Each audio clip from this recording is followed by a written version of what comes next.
Hey lovelies, welcome to the channel.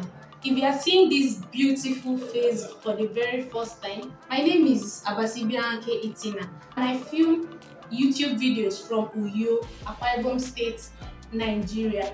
Please make sure to like, it gives my video visibility, comment, subscribe and be a part of the Unscripted tribe. Thank you. In the second year anniversary lesson video I posted, the second lesson I talked about was setting boundaries. I feel the way I gave the lessons, I didn't go into details. That is why I'm bringing us this video to explain to us how to set healthy boundaries in relationship, especially in marriage. If it's something that interests you, then keep on watching.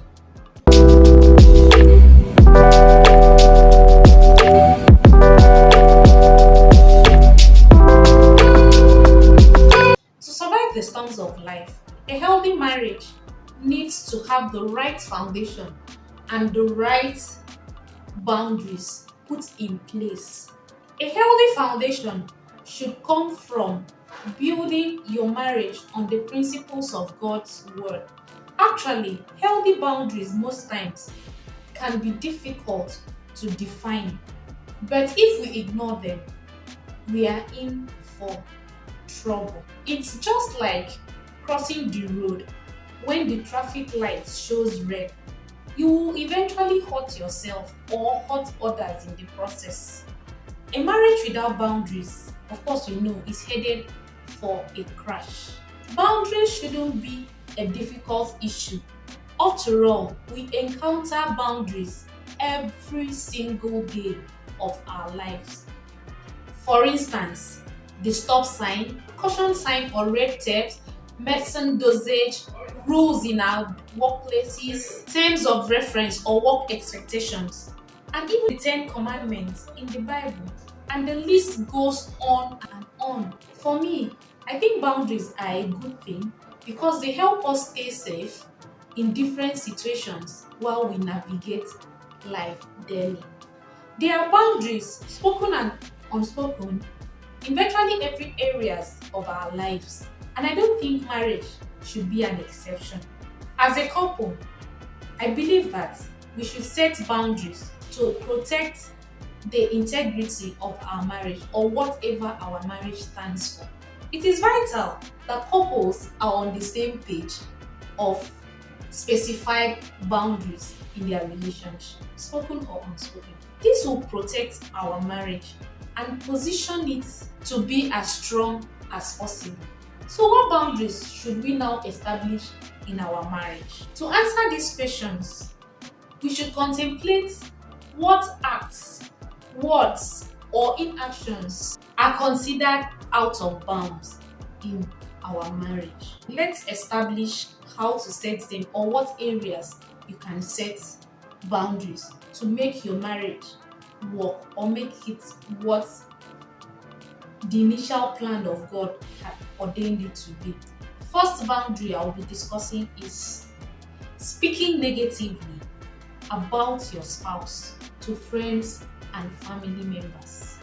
I feel if we have a problem with one another as a couple, we need to address the problem between each other directly. Nothing really decent will emanate from us discussing our spouse with friends and family or random people on issues that could easily be sorted out with our spouse. Disclaimer, it doesn't mean that you can't have people you can discuss or talk about your marriage, especially if you have issues that need professional help.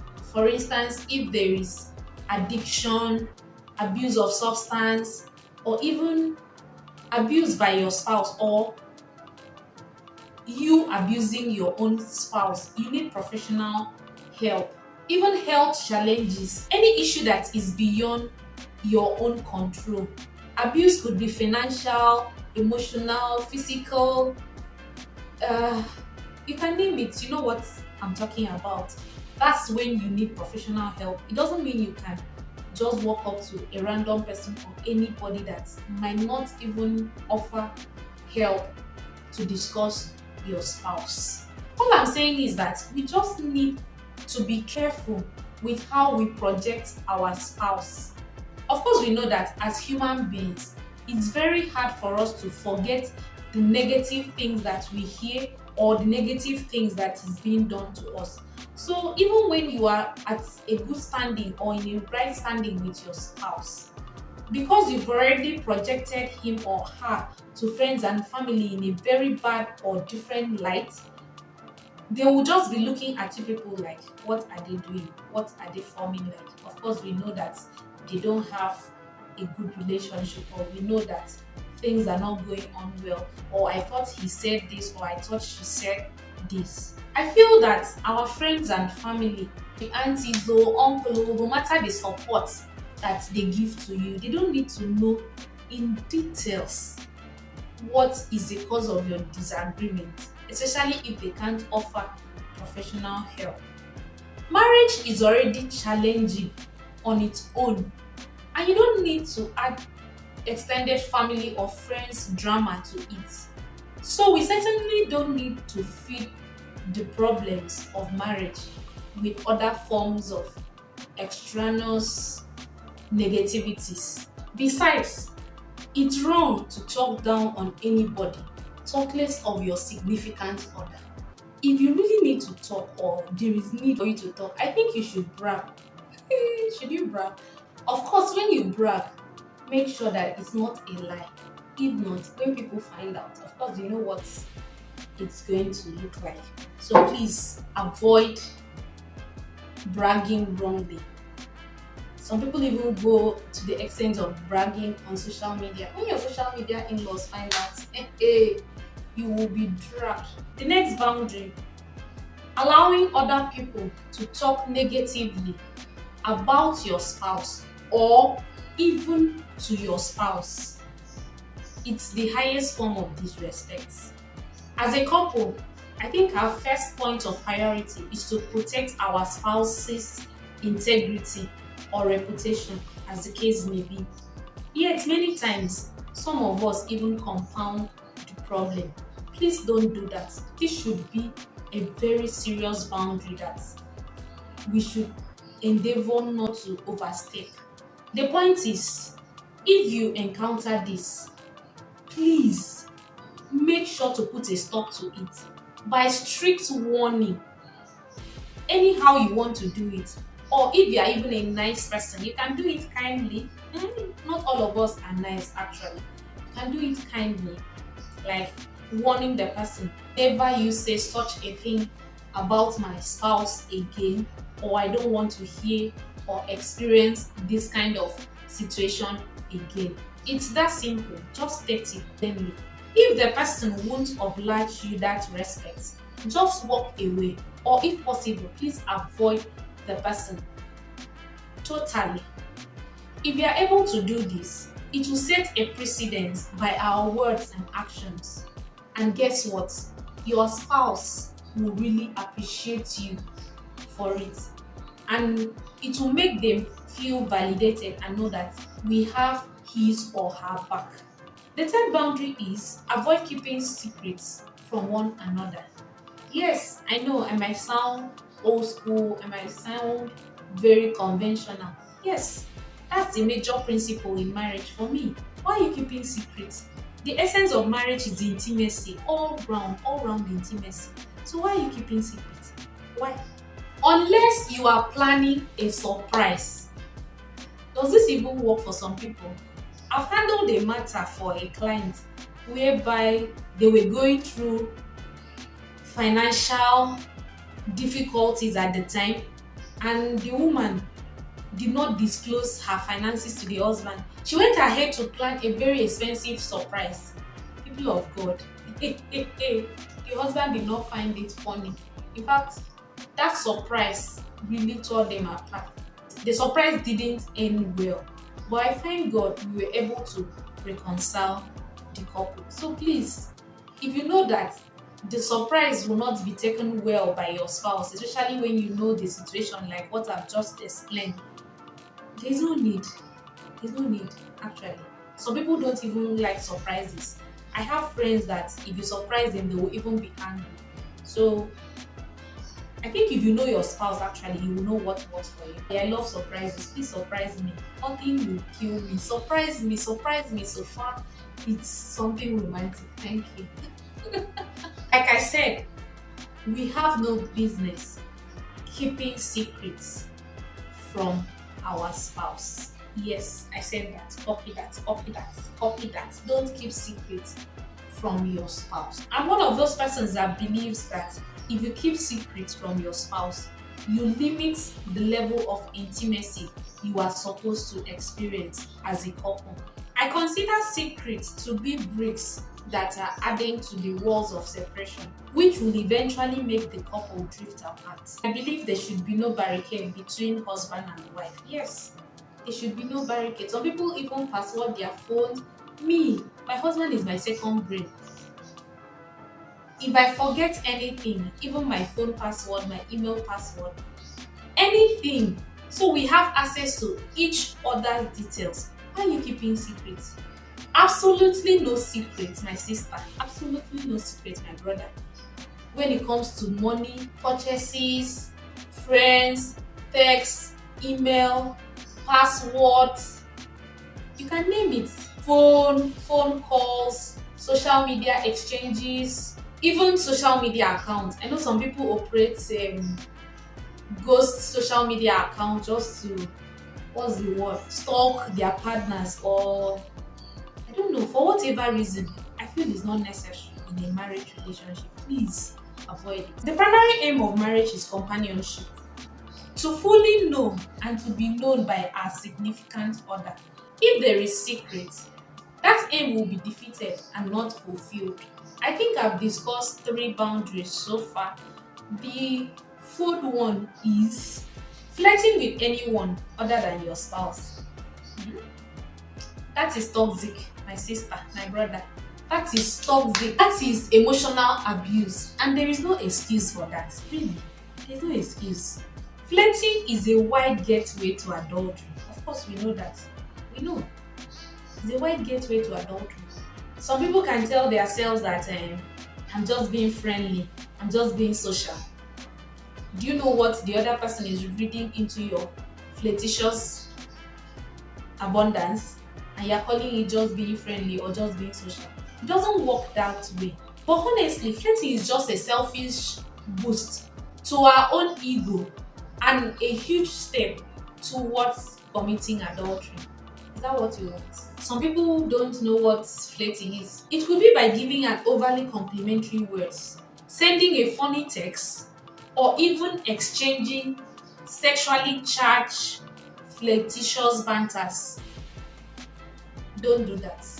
I believe any flirtation outside marriage usually leads to broken trust or even broken marriage, as the case may be. If you struggle with this, please discuss it with your spouse and set accountability measures to curb your excesses.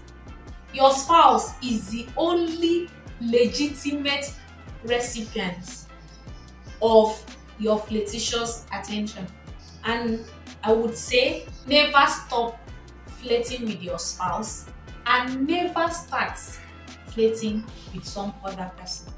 The fifth boundary you can set is make sure that superficial things don't take the time and attention you should give to your spouse, especially in this technological age. Things like social media, phone, computer. Some people might not even be fun things like those ones I've mentioned. It could be work. Please make sure to give your spouse quality time and attention.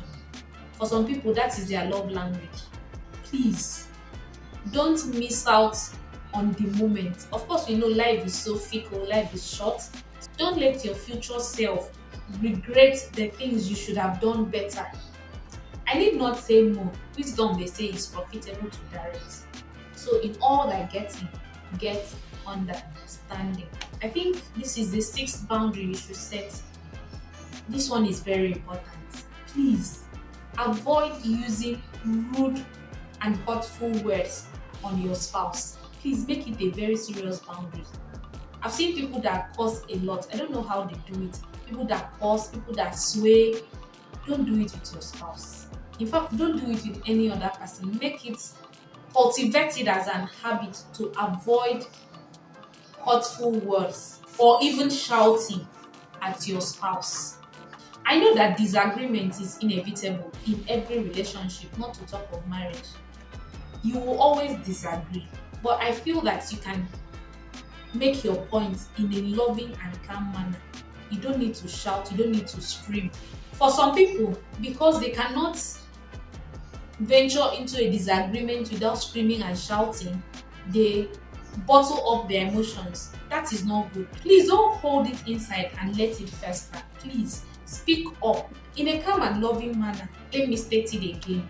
Don't be verbally abusive to your spouse. It's really hard to forgive or forget hurtful words that are being said to us. So please don't put your spouse in an uncomfortable position where he or she struggles with forgiveness. Because you are married to your spouse isn't a license for you to unlash him or her. The next boundary you can set in your relationship is avoid physically hurting your spouse. Don't pull, push, grab, hit, stone, or drag your spouse. I know that this one is very obvious. There was a point, I think a few months ago, where a popular singer was allegedly killed by domestic violence, where everybody was just talking about it. Please, you can be an exception. Even when people are now applauding bad character or evil doings, please let your own marriage be different. You don't need to add to the score. Physical abuse, domestic violence, is never warranted, and it's never going to be okay. It's not okay. Please don't do it. Don't indulge in it. Let us try to stay within the healthy boundaries of marriage by building our marriage on the right foundation. Like we know, storms are inevitable in marriage, but destruction, like I would always say, is optional. Endeavor to always protect the integrity and sacredness of the intimacy you share. Wow, I hope this video is not too long. I feel like I've been talking for hours. But that being said, I hope you've learned a thing or two. If you feel there's any other boundaries that you can share with us, please make sure to leave it down in the comment section. Let the lessons continue down there. Please make sure to like this video if you enjoyed it. It gives me visibility on YouTube. Please comment, subscribe, share this video with your friends and family. Tell them that there's this fine lady on YouTube that is trying to grow the Unscripted tribe. Please be a member of the tribe. Until next time, be serious and stay blessed. Bye, people.